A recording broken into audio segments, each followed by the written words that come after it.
esta clase ya hablamos un poquito de dónde insertarlo al lazarillo. Tenemos esta clase y la clase que viene. La clase que viene va a ser virtual. ¿Todo? Un aplauso, bravo.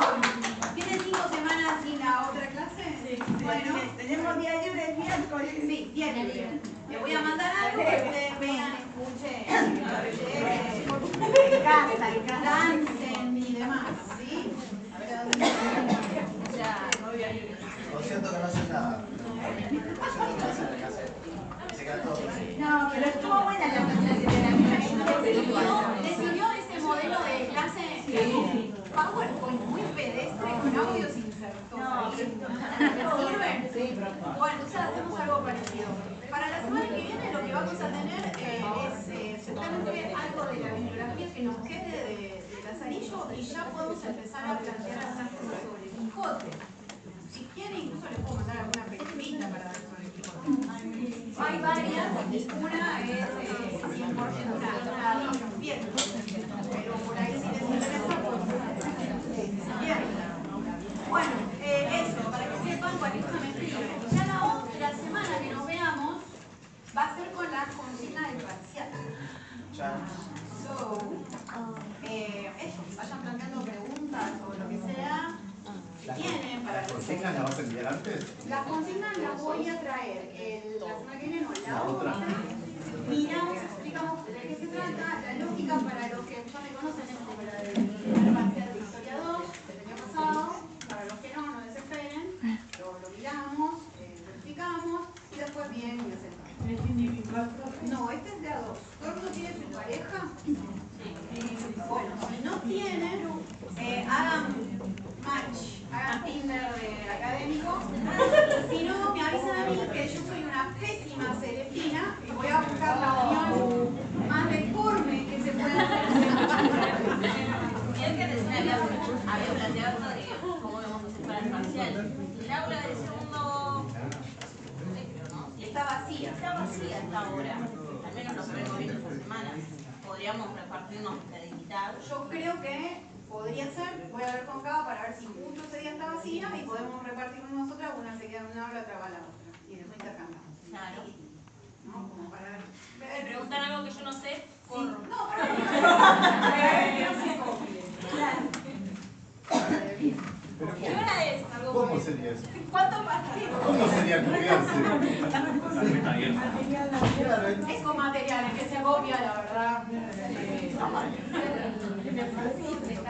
Que explote este país ya. Bueno, a ver.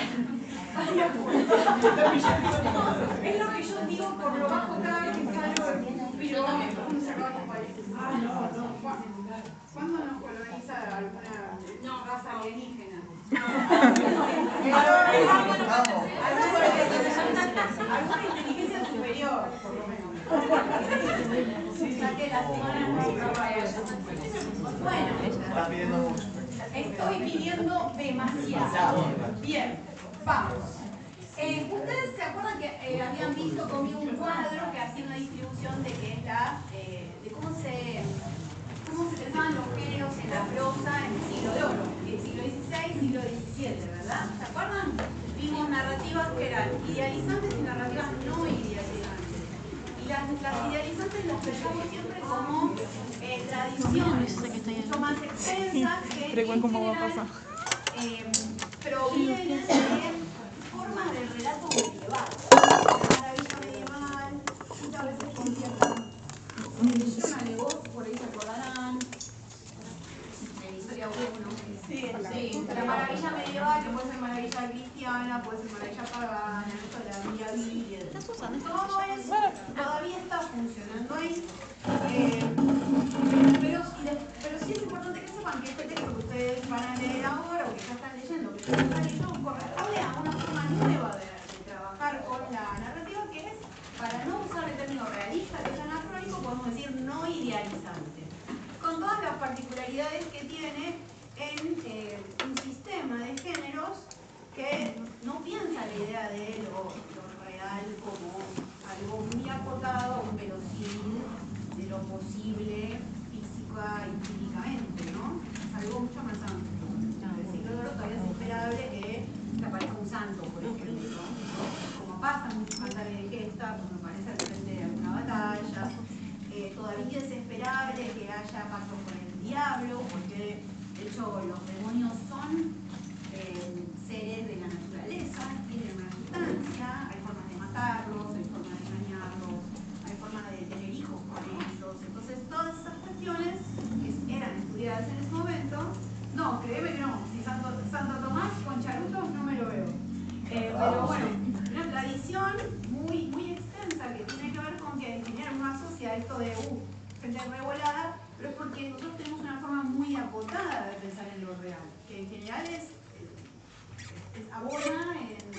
ciencia, ¿no? El positivismo, lo que puede ser probado por métodos de comprobación fáctica, método científico, etc., ¿no?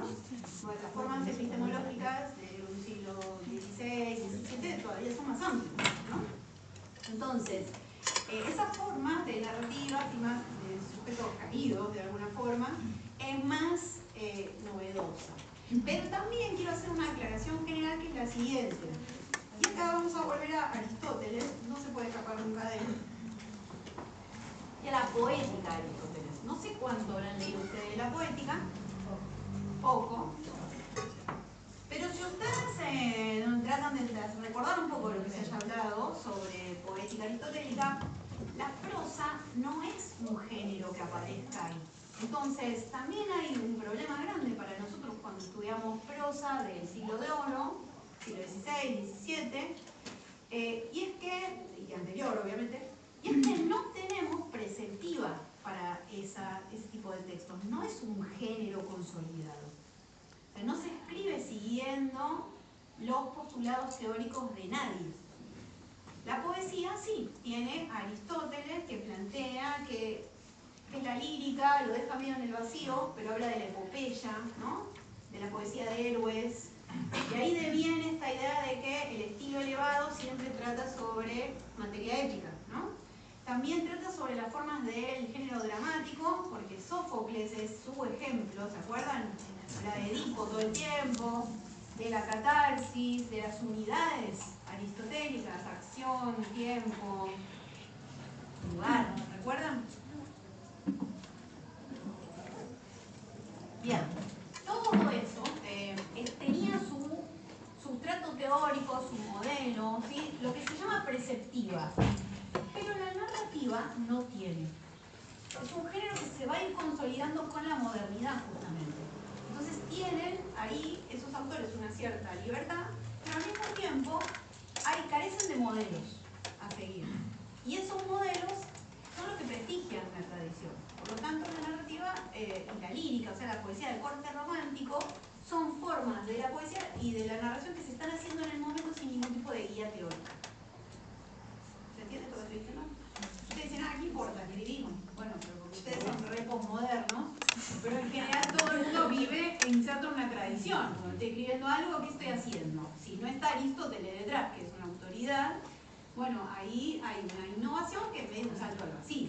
O producir algo que en realidad no tiene ningún tipo de prestigio ni razón de ser, porque no aparece en ningún tipo de fuente teórica que lo sustente, ¿no? ¿Qué práctica es si no hay nada que la valide? Es uno de los grandes problemas. Pero por eso también la narración termina siendo como una especie de caldo de cultivo para formas mucho más modernas que no tienen antecedentes, ¿sí? Bien, ahí tenemos que pensar el Lazarillo de Tormes, que tiene una historia textual muy complicada, que voy a decirles brevemente. Es muy triste. Bueno, está bueno ese efecto de lectura, porque hay gente que dice que es muy graciosa. Y en quinto, como visión humorística, hay gente que da el Lazarillo de Tormes. Yo, profe, tenía una idea, no lo había leído nunca la película. Sí. Y por cosas que uno ve, no sé, en series, en películas, yo me hacía una idea de que era como una figura muy, no sé, para reírse, algo muy cómico. Y es muy triste, o sea, es... Sí. Hay maltratada, horrible, o sea, es maltratado. Es marginal, se muere, se caga de hambre y lo que hace para sobrevivir. O sea, no Ahí estamos re metafóricos. Bueno, sí, es verdad. Y eso les va a pasar con el Quijote todavía más. Hay como una oscilación todo el tiempo entre la risa y el sufrimiento, ¿no? Pero el Quijote en sí es una burla de la caballería. Es una parodia medio trasnochada, porque viene en un momento en el que ya los libros de caballería no venden tanto como en el siglo anterior. Entonces también es un problema. El Lazarillo, como les decía la semana pasada, es una narración que corresponde al género picaresca. La picaresca no existe antes del Lazarillo. O sea, necesita sí o sí de esta obra para consolidarse y de otra que se llama el Guzmán del Parache. Profe, ¿qué es lo que se ve de gracioso en el Lazarillo? Más o menos secundario, por ejemplo. Yo no le veo Lo nada. de la loma. Por eso, lo que pasa es que también, digo, hay algo en la comedia que es tragedia más tiempo, digo. Claro, sí, el tiempo que pasa hace que Lazarillo se transforme en una comedia también. Aparte nosotros ¿Qué es lo cómico del Lazarillo? lo grotesco, quizás.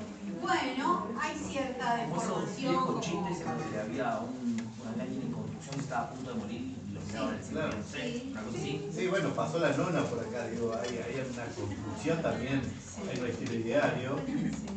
Hay un elemento satírico también, que es reírse de los distintos estamentos que componen una sociedad, los vicios, ¿no? Que tiene cada uno de esos sujetos que son sus amos. Bueno, ahí hay un elemento de eso. Y después hay un elemento físico, de comedia física. Claro. ¿Ves? Bueno, van y lo agarran a piña, le bajan los dientes, ¿no? Le van pasando distintas cosas. Claro, te imaginas un Benny Hill también en un momento. Claro, unos tres chingados. Claro. Esta cosa de Yo por ahí nada que ver, Chaplin. pero lo relaciono a Juguete Rabioso porque es un chico desprotegido que va vendiendo las telas de la calle y lo relacioné con eso. ¿Qué fue la picaresca? Claramente, sí. Que se va poniendo, no sé si al servicio de distintos amos, pero va pasando por distintas... Sí, intenta ir a la escuela, lo Lo expulsan de la trabajar, escuela. lo despiden. Trabaja en una librería, la pasa horrible en esa librería, ¿no? Como que todo el tiempo está tratando de llegar a algo que nunca puede cumplir. Porque de hecho termina bastante parecido a Lazarillo. Ahí hay un acto bastante inmoral en el final de esa novela. No lo voy a decir para no spoilear una novela increíble de Roberto Arlt. Bueno, entonces, no sé dónde estaba, pero el humor está ahí presente. Al principio se leía así. De la misma forma que el Quijote también era gracioso y por algún motivo ese humor, por motivos aristotélicos, ese humor era considerado ligero, pasatista, y todo el mundo consideraba que el Quijote era una obra menor, era una obra para hacer reír y que si alguien se estaba riendo, testimonio de la época, es porque estaba leyendo el Quijote, ese libro vale poco porque solo sirve para causar gracia, ¿no? Y también lo desafío, cuando empecemos a leer, a tratar de reírse de algo de eso. Porque también uno empieza a pensar, pobre tipo, qué mal que la está pasando físicamente, ¿no? También moralmente, porque a medida, lo que le pasa a Lázaro, a medida que se va encontrando con distintos sectores sociales, bueno, esos sujetos se aprovechan de alguna forma de cierta ingenuidad, de la juventud, de la pobreza del personaje también, ¿sí? Bien. ¿Qué más? Gente muy angustiada. Está bien. A veces es difícil, hay como una especie de péndulo entre cuál es la reacción que se genera. A mí nunca me causó gracia, pero a mí cosas que, no sé, los golpes, esas cosas no me producen ninguna gracia, no importa en qué siglo sea. Y encima después de todo lo que le pasa al final. Y después al final. Bueno, eso también, hay incluso momentos que tienen elementos de comicidad. No pega nunca sale como algo pobrecito. A mí me da mucha pena. Pero él entiende que ese final es un final exitoso para él. Ah, bueno. Ese es el tema. ¿Llegaron al final? No. Bueno, pasa algo muy controvertido, ahora se lo voy a spoilear en un rato. Después de debate en la carta. Sí, porque de hecho es un texto que en general uno lo lee y dice, ay, qué cortito, qué sencillito, qué divertido, y después resulta que hay un montón de elipsis, de supuestos, de reenvíos todo el tiempo dentro del texto, elementos que se van repitiendo una y otra vez, y que cuando llegan al final se cristalizan. Y ese final, que es un final en donde se discute la honra del personaje, bueno, él apoya la idea de que él triunfó en la vida, que logró un ascenso social, en una sociedad que en principio no admite el ascenso social, porque es una sociedad de estamentos, no hay clases ahí, porque la movilidad ascendente no está ni siquiera en los parámetros de esa sociedad. Y finalmente podemos decir que no, que también es un fracaso. Es una pregunta que no cerró ni Francisco Rico, se murió sin responderla, así que si se murió él sin responderla, nosotros probablemente tampoco podamos. Qué sé yo, vaya uno. Bueno, historia del texto que me interesa que sepan también, ya que andamos bien de tiempo y así, pisteando como campeones. Es un texto anónimo. Esto es muy importante que lo tengamos en cuenta.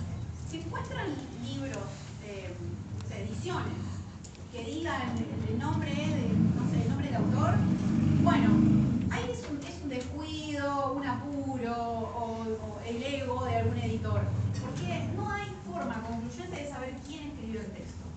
hay muchas hipótesis, sí. Hay nombres de sujetos sujetos históricos que pueden haber escrito ese texto, sí, pero no hay ningún tipo de información concluyente para saber, que nos permita saber el nombre del autor, ¿sí? Y eso es un problema grande, por dos cuestiones, por un motivo legal y por un motivo asociado al género del texto.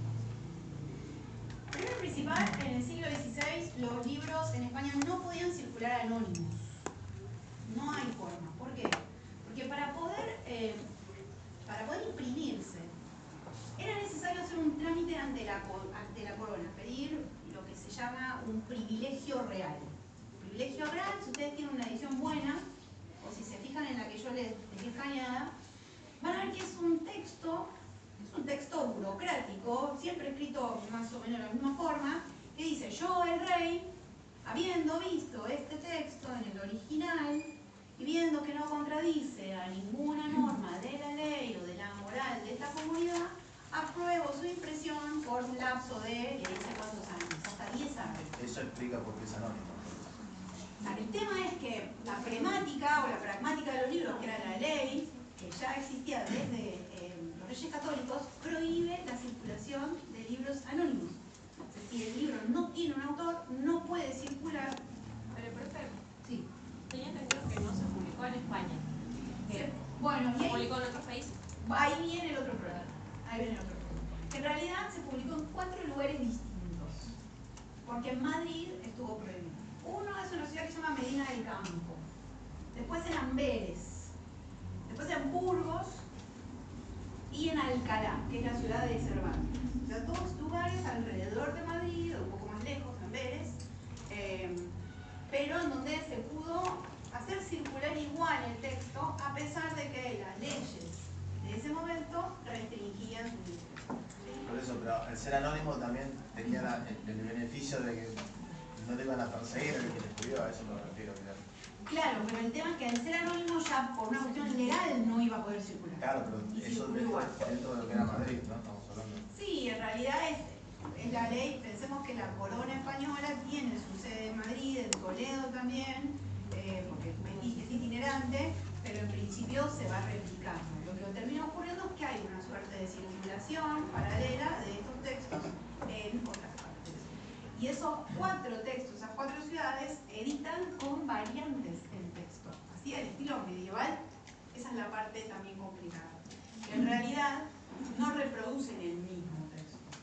Eso también tiene que ver con que hay una matriz folclórica del personaje, esta idea del niño trotamundos que va engañando a adultos para ganarse la vida, es un personaje del folclore europeo. Entonces también ha tenido muchas apropiaciones. Esas 4 ediciones que yo les comento son las que se consideran la del Lazarillo de Tormes, ¿no? La vida del Lazarillo de Tormes y sus infortunas y adversidades, autoralmente. Nosotros leemos una edición siempre, que es la de Amberes, 1554, pero aparecen todas por esa fecha. Entonces es muy difícil saber cuál es la primera o cuál sería su arquetipo, al estilo de lo que hacíamos con los manuscritos medievales. ¿Se acuerdan de eso? Sí. Sí, no saben, lo contestan. Okay. Un formulario de Google le voy a poner cada vez que hago una pregunta. Bien, como hay muchos profesores que hacen un formulario de Google, voy a hacer un formulario de Google para corregirme. Funciona. Pero mi formulario sería un infierno. Sí, completen la casilla del... Bueno. Sí. Depende de la colección. ¿Por qué? Porque a veces hay colecciones que son infantiles, entonces adaptan el texto y lo cortan, y hay otras que... Bueno, bien. Eso por un lado, sí, para tener en cuenta.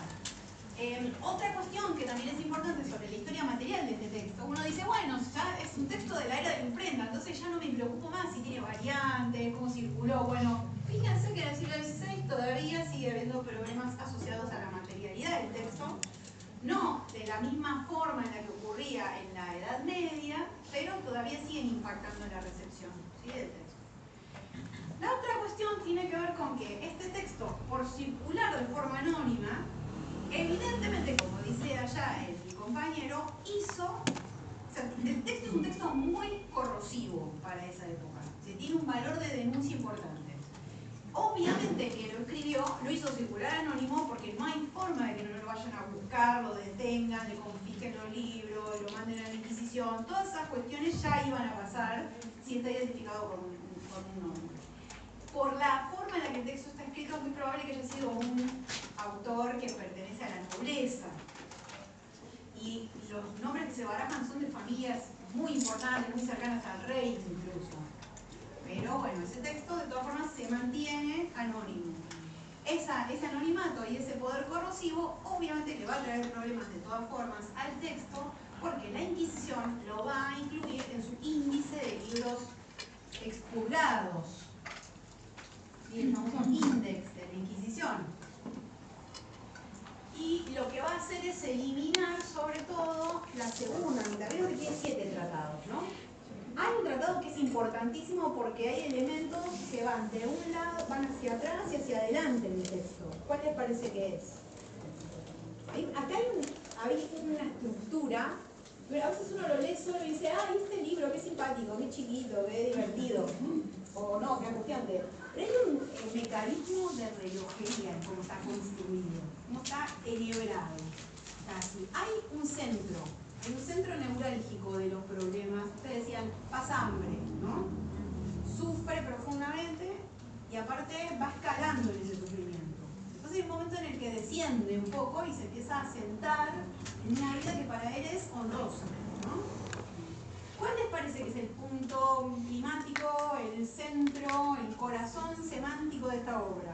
¿Qué tratado? Tiro, empiezo a tirar. A ver, decilo eso. El 6. Tiene 7 tratados, ¿no? Por eso, el 6. A ver, espera, me voy a fijar. ¿Cuál de los 7 es el segundo? clave o es el más? Piénsenlo matemáticamente si quieren. El 3, chicos, el del escudero. Ahí se pone, el nombre, ¿no? Es el de más baja, el título más bajo, ¿sí? Pero es cuando se pone al servicio del noble y dice, acá la pegué para siempre, ¿no? Y entra a la casa y ya y empieza a como descubrir. acomodándose. Sí, porque aparte estaba siempre al servicio de plebeyos, de personas sin título. Primero, un mendigo, que es el ciego, ¿no? Entonces hay un cura, pero no son a las jerarquías eclesiásticas. Cuando llega el escudero es un noble. Entonces él asume que ahí, bueno, llega a lo mejor de su vida, ¿no? Logra arrimarse a lo bueno. Vieron que usa esa expresión varias veces, eso de arrimarse a lo bueno. Y la pasa peor que nunca ahí. Ahí se terminan invirtiendo incluso las lógicas de subordinación porque él tiene que alimentar a su propio amo. Ya el amo no come, el amo tiene una sola muda de ropa. Es alguien que vive de las apariencias, ¿no? Que le da su propio estatus que viene de un título. O sea, es un noble sin dinero. Eso es uno de los grandes problemas que hay en el siglo XVI. Hay nobles sin dinero y hay plebeyos con mucho dinero, ¿no? Él termina siendo un plebeyo con una cierta cantidad de dinero. Entonces, ahí, a partir de ese centro neurálgico, todo lo que viene después son tratados que, si ustedes se fijan, son más cortitos, habrán visto, ¿no? Son más cortos, todos tienen vínculo con figuras religiosas distintas de la del cura, del tratado 2, y hasta que llega y se asienta en Toledo y va a estar cerca de esta figura del arcipreste, que lo casa de alguna forma con su ama de llaves, ¿no? Y ahí es donde empiezan las dudas de qué relación hay entre el arcipreste y la mujer de Lázaro. Porque en el fondo es una historia de cuernos, ¿no? De los cuernos y de la muerte no se sabe. Bien, entonces, ¿qué pasa con esos tratados más cortitos, ¿no? Yo les dije que entra el texto por su alto poder de polémica y corrosión y de comentario social, entra al índice de libros expurgados, no prohibidos, porque la Inquisición podía hacer dos cosas, podía prohibir totalmente un texto Y eso iba al Index Librorum Prohibitorum o iba al otro índice que era el de los libros expurgados. O sea que algún funcionario de la Inquisición leía y eliminaba partes. Entonces el texto circula siempre y cuando tenga esas partes eliminadas. Si ustedes tuvieran que eliminar, ¿qué eliminarían? La primera mitad de la segunda. Todo, sí. Yo no sé por qué no lo prohibieron completamente. Para mí porque no se dieron cuenta. Había cosas muy finas. Es como, ¿por qué no prohibieron las canciones de Charlie en la dictadura?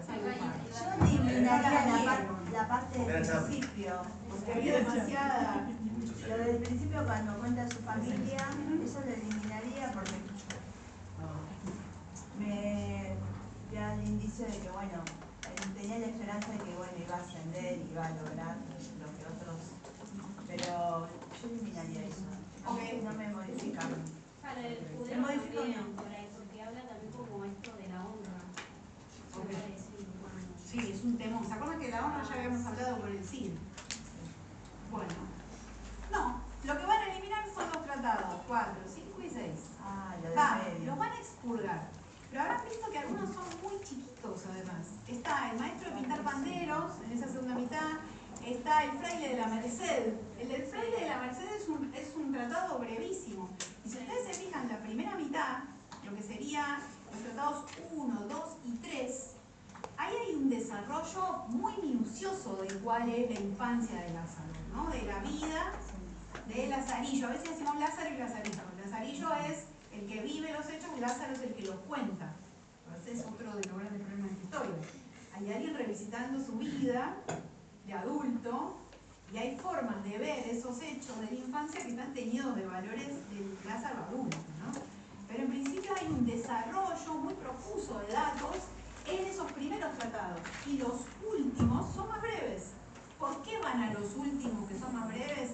La gente de la Inquisición y los castiga o los expurga. Bueno, ahí hay que pensar que hay elementos de significado cultural que a nosotros se nos escapan, que hoy vamos a reponer, como para pensar cuál es el mensaje incómodo que aparece en esa nota, ¿no? Pero en principio ya está dirigido también la atención a figuras religiosas, son frailes, ¿no? Hay un buldero, las bulas, ¿no? Son problemáticas para la religión del siglo XVI porque es una acusación de corrupción en torno de esas indulgencias o bulas que se vendían, que es el cuentito que ustedes conocen de la escuela cuando se habla de la reforma protestante, ¿no? La Iglesia Católica vendía papelitos para sacar a los muertos del purgatorio, ¿no? Y así iban haciendo mucha guita, porque bueno, si vos comprás tantas indulgencias, tu abuelo, tu tío, tu mamá sale del purgatorio. Y eso generó todo un sistema de corrupción. Ustedes ya vieron conmigo que eso no es el único motivo por el cual la Iglesia después se separa en dos, ¿no? El famoso cisma, protestante o reforma. Sí. Por ahí de ignorante o que se dijo, pero no importa el otro, pero igual. El burdero, porque yo no entendí, sé que hacía regalos a los curas, pero que era un religioso, no entendí lo del papelito. Vende indulgencia, vende bulas. Es un papel que dice que por cierta cantidad de dinero vos estás comprando una suerte de pase para que el alma de un difunto pueda salir del purgatorio.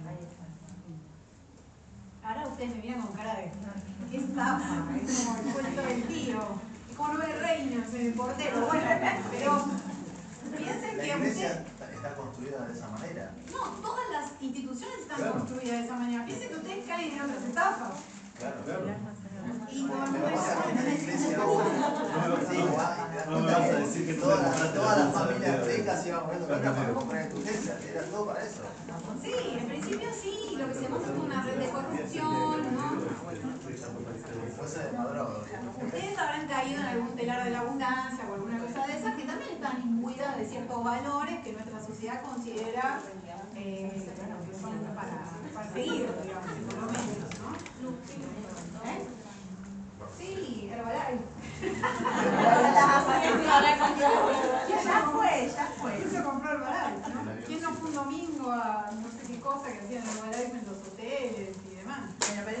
bueno, pareces el hotel. Encantador, se te quita el color. A mí me contaron, yo no entro en... Pero profe, a usted siempre le cuentan. Yo tenía una amiga que era muy... Una estafa piramidal. Claro. Sí, una estafa piramidal antes de las estafas piramidales. Yo tenía una... Entonces, ya saben ustedes que entre manos tienen un texto bastante complejo. El problema de que sea anónimo también repercute en el género, porque ya habíamos dicho que la picareta está pensada como una especie de autobiografía.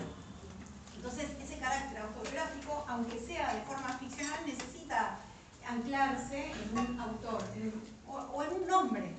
Y ese nombre no aparece. Entonces es muy difícil también saber cómo este chico de la calle tiene tantos conocimientos asociados con no solo los refranes, que son de corte popular, sino que habrán visto que hay citas, referencias históricas, ¿no? Es un texto del Renacimiento, entonces todo el tiempo está trabándose con antecedentes clásicos o con algún tipo de texto doctrinal que es de cultura letrada. Entonces ahí medio que el verosímil entrechoca entre ese niño que es plebeyo, que es pobre, que vive en la miseria absoluta, y toda su sapiencia, por más que de adulto haya logrado medrar, ¿no? Llegar a hacer algo de dinero y vivir en una posición un poco más holgada, es muy difícil sostener ese saber, ese conocimiento.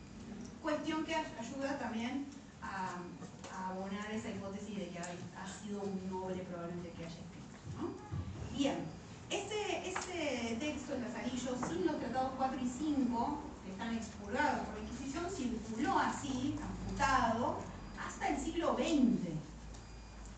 Y a esa versión se la conoce como el Lazarillo castigado. Y casi toda la historia del texto está en general asociada con esa versión, ¿no? Bien. Después otra cuestión que es importante es pensar que es un texto sobre pobres, cosa que lo hace un texto moderno en sí mismo. Básicamente por varias cuestiones. En principio, este texto está lleno, está muy asociado con los postulados pedagógicos del humanismo. Ahora vamos a volver un poco a pensar qué era el humanismo, qué es el Renacimiento, ya lo hemos hablado un poco bastante, pero para pensarlo asociado con la vida de Lázaro. Entonces, hay elementos acá asociados a la educación, a la virtud, a la importancia del hombre en su desarrollo, pero en general el humanismo no se concentraba en la vida de los pobres.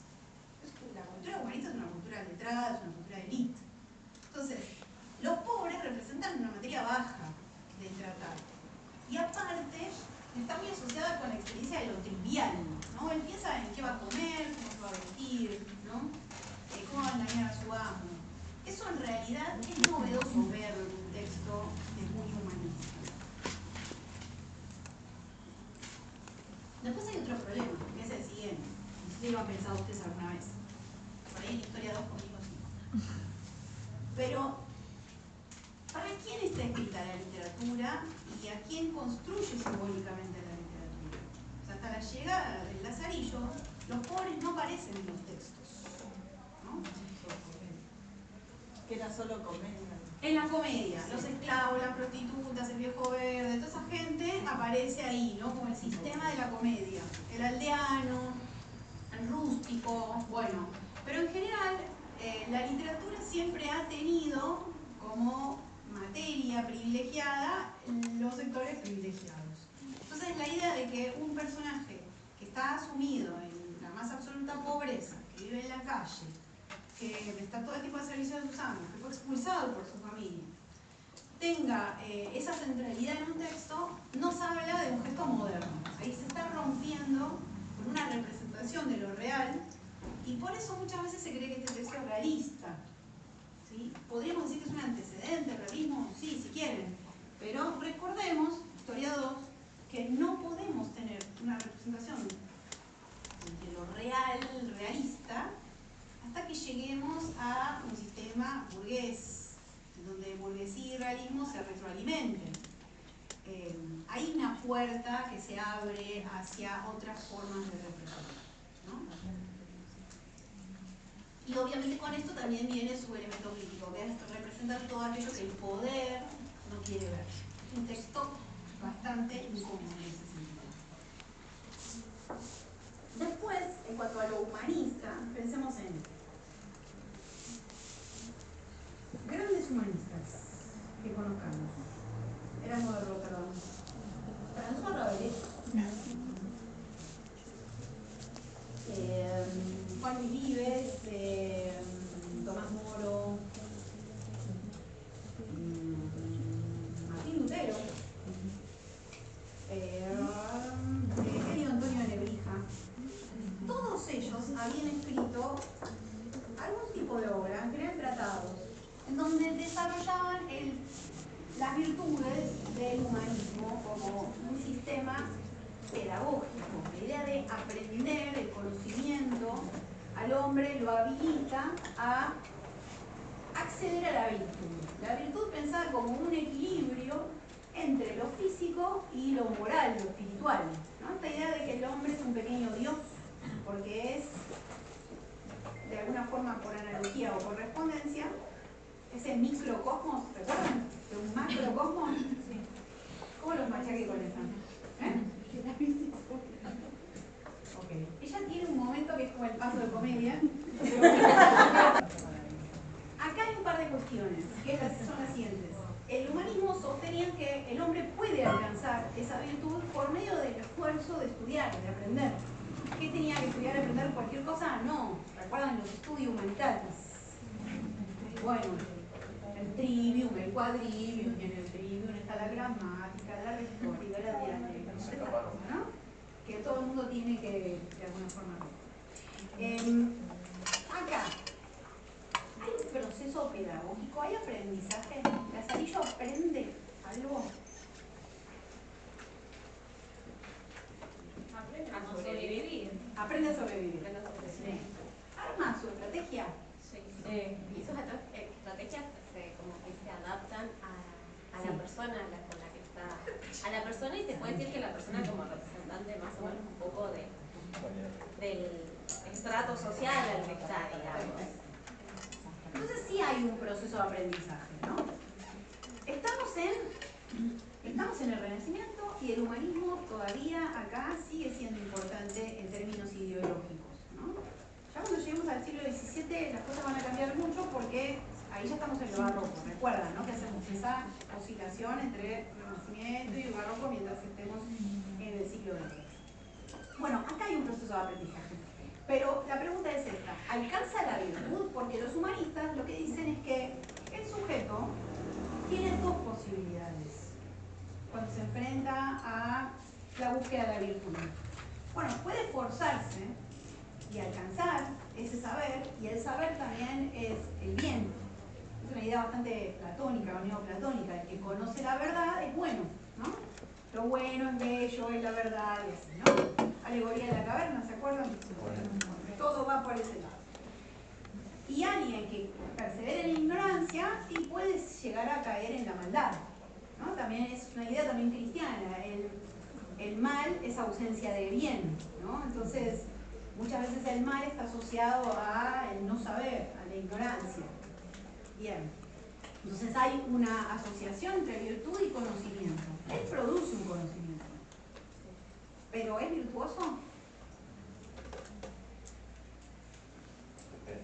Para los estándares de la época capaz que no, pero tampoco es como que tenía más opciones, porque incluso de las personas de las que se rodeaba, de las que debería haber aprendido virtud, ese es el problema. No las aprendió, o sea, eso es el que dice se arrima a eso que parece mejor y de ahí debería de aprender la virtud, pero no lo aprende porque son más miserables que él mismo. Exacto. En distintos sentidos, no solo en lo que tienen uno para comerse, En lo material, sino en lo material. claro. Muy bien. Entonces, Bueno, ¿de dónde sale la virtud, digamos? Si no hay virtud que lo rodee a él. ahí tenemos una posibilidad de analizar que tiene que ver con también otra lectura que es muy de la época, que es la del determinismo, ¿no? Ok. Ahí está, el chiste. Chiste para encontré, yo me puse a hablar porque hace mucho que no lo veía. Por ejemplo, podemos tener una visión determinista, esta idea de qué va a va a pasar con alguien que vive en un contexto así, de vicioso, si no es aprender todas las mañas que puede para sobrevivir? Incluso mejorarlas, porque trasciende a sus propios amos como maestros, ¿no? Con el ciego queda bien claro, ¿no? Termina chocando al ciego contra una estatua y de alguna forma se cobra lo que el mismo ciego le está enseñando, ¿no? Como él supera al maestro. Después hay otra posibilidad que es dentro de la misma posibilidad, otro dato que nos ayuda a entender que alguien que viene de una familia compuesta por un padre que fue ajusticiado por ladrón, ¿no? Con una madre que se amanceba, ¿no? Y que luego no debería tener vínculos extramatrimoniales o por fuera de ese matrimonio, que está muerto, con otro hombre. Esa mujer trabaja en una suerte de como restaurante, si quieren, y esos lugares, las mujeres que trabajaban en esos espacios, que tienen como cierta circulación de personas, tienen en general fama de putas. Entonces, madre puta, padre ladrón. ¿No? Un hijo bastardo y expósito. Esto de, bueno, arreglátelas, que es un motivo típico de la picaresca. Nunca se quedan en la casa esos chicos, ¿no? Y en este caso esa mujer está mancebada con un negro, además. Eso es algo que, muy racistamente, está visto, obvio. Hay como un elemento también asociado a otras cuestiones, incluso la idea de que los negros son hijos del diablo, también, ¿no? El tipo de trabajo que tiene, salud, trabajo en caballeriza, son trabajos de mucha degradación. Entonces la pregunta que se puede hacer un humanista también es eso, no es que falla el método, es que él ya viene de ahí, ¿cómo va a terminar? ¿No? Es como esta visión que tienen algunas personas en la actualidad de, bueno, pero si nació en una villa, ¿dónde qué crees que termine? ¿En la cárcel? Bueno, hay que matarlo de chiquitos o discriminarlo de grande, decía una célebre pensadora. Entonces, fíjense que ¿cómo se llamaba? No me acuerdo, Rocío... ¿Alguna vez? Rocío Marengo, que no sé por qué no es diputada de la Nación. No tiene plata porque está casado. Ah, esa no la tenía. Bueno, ¿qué fue? No tengo Rocío Marengo de Rocío Marengo. Bueno. ¿Es la? Sobre la claro, o sea, está funcionando también en la vida de Lazarillo porque es una idea muy de milenios de existencia. Y había una posibilidad también dentro de este esquema propio del Renacimiento, del humanismo, de considerar que, bueno, no es que falla el método, es que él en realidad nunca reunió las condiciones para poder lograr un camino virtuoso. Pero es que yo lo veo, o sea, sí, pero a la vez la vuelta que yo lo veo es que la crítica no está centrada para mí en él, sino en que las otras personas que lo rodeaban eran iguales, digamos, no eran mejor. La idea de que él fue una víctima de esas condiciones. Claro, sí. O sea, de que podría haber sido mejor si esos que dicen ser mejor realmente tuviesen virtud, que no la tenían. Exactamente, ahí no hay nadie virtuoso, ¿no? Claro, ni los que supuestamente eran virtuosos tampoco. Ni siquiera cuando llega la mujer, que la mujer por una cuestión de que es su mujer, por una cuestión de género, incluso por el rol que ocupa en la familia, debería ser virtuosa, y es la que termina de alguna forma transfiriéndole toda la deshonra de la que quería salir. De forma muy machista, porque bueno, es muy machista. Después está lo que dice el compañero, dice, depende. Bueno, ¿de qué depende? Dice la canción. ¿De qué depende? Si uno dice, bueno, depende si él ascendió o no, o logró la virtud, o alcanzó a arrimarse definitivamente a lo bueno. ¿De qué depende eso? Porque pensar que esto depende de alguna interpretación o alguna condición, supone que ya no hay valores absolutos. Que no hay un camino seguro o el único para poder lograr una posición honrada dentro de una sociedad donde la honra es lo más importante, ¿no? Si viene a poner en tela de juicio, ¿cuál sería la vara en el medio de la honra, digamos? Bien. Porque justamente lo que hace acá es correr ese eje del lugar. Pero los humanistas decían, virtud, conocimiento. No virtud, no conocimiento. Y si alguien viene e introduce la idea de esto depende de las condiciones, depende de cómo lo miremos, depende de cuál sea el parámetro para hablar de virtud, porque por ahí para lo que él tenía en el punto de partida, su casa, su madre, su padrastro, y esto es alcanzar la cima de toda fortuna. Entonces, si nos paramos ahí y lo medimos con esa vara, bueno, entonces es probable que sí haya logrado a lo que él aspiraba y que haya más honra en su vida de la que por lo menos había al inicio. Si ya depende, si ya nos ponemos a discutir cuáles son esos valores, cómo los medimos, ya estamos introduciendo el componente relativista. Y esa es una de las grandes novedades de este texto, el relativismo. La idea de que hay una perspectiva desde donde se ven las cosas y que no hay valores absolutos. Eso es un gesto profundamente moderno. Eso no es medieval y eso de alguna forma también es una de las grandes innovaciones del Renacimiento, pero en tensión. Es lo que va a terminar desequilibrando el sistema humanista. En el fondo, en este texto, iba a decir esta película, se me cruzan los por otro lado. En este texto lo que hay es una crítica al método. Hay una denuncia a ciertos valores del humanismo y cómo esas promesas se ven incumplidas. Porque en un sistema educativo donde el virtuoso logra esa virtud por medio del conocimiento, acá hay alguien que no es virtuoso, depende de quién lo diga, fíjense cómo introducimos el elemento relativista, y nos habla de un cierto fracaso de esos métodos. Sí. ¿Santo Tomás o de esto, ¿no? Porque acá, si no sé, piensen en algún texto donde haya elementos pedagógicos del humanismo. Ustedes leyeron a Comenio, seguro, en algún momento de su vida. Bueno, ahí me había olvidado de Comenio. Piensen en Pantagruel, ¿no? Porque Pantagruel es un sujeto, es un príncipe cristiano, y todo lo que se ve es su educación y cómo llega a un estado del virtuosismo. Si leyeran otro texto de Rabelais, lo mismo, pasa con Gargantúa, con el padre y demás, cuando le empieza a hacer como las precuelas, ¿no? Pero está esta idea ahí de que el esfuerzo no alcanza. Entonces hay una sátira del esfuerzo, hay una crítica al sistema pedagógico de los humanistas y de alguna forma al humanismo en sí. El humanismo está basado en la idea del aprendizaje y la enseñanza, ¿no? El que lo escribió es un topo, entonces, que quería decir. El que lo escribió es alguien que está muy imbuido en esos valores. Claro. Y los está haciendo estallar por de adentro, ¿no? Y después esa idea de la degradación como un elemento generalizado de la sociedad, que es lo que decía Herrera recién. ¿De dónde va a aprender si todo el mundo son todos unos ladrones y no hay ninguno que sea de una rectitud moral que uno pueda observar, ¿no? Hay una crisis ahí generalizada de valores. Sí, estamos todavía en el Renacimiento, pero hay ciertos elementos que nos están hablando de una conciencia crítica, un desgaste. Los teóricos del barroco dicen que uno ya en España puede encontrar señales del barroco en 1580. Acá son 30 años antes. Pero evidentemente acá hay como una suerte de intermitencia de algo que está mutando. Es una sociedad con... Bueno, el escudero sin plata ya es un signo bastante... Es decir, los estamentos sociales también empiezan a...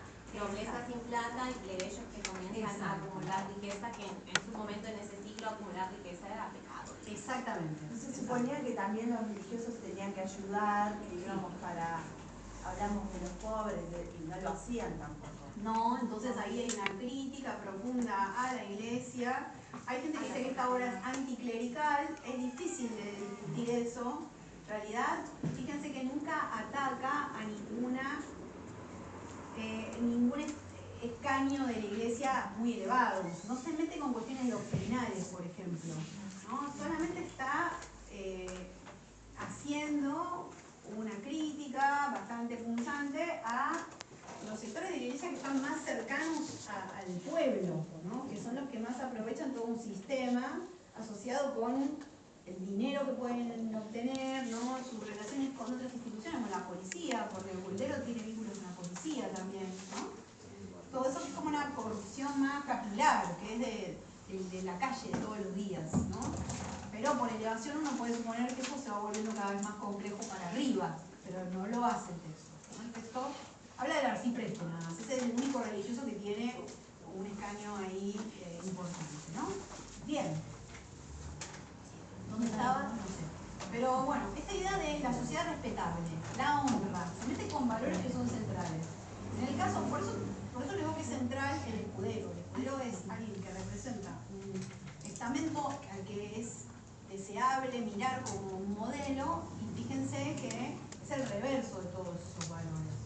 Y que es alguien que aparte trata de sostener una vida de apariencias porque la honra no le permite salir a trabajar, ni admitirle a su criado que no tiene plata para darle de comer, ¿no? Supo que pasa hambre.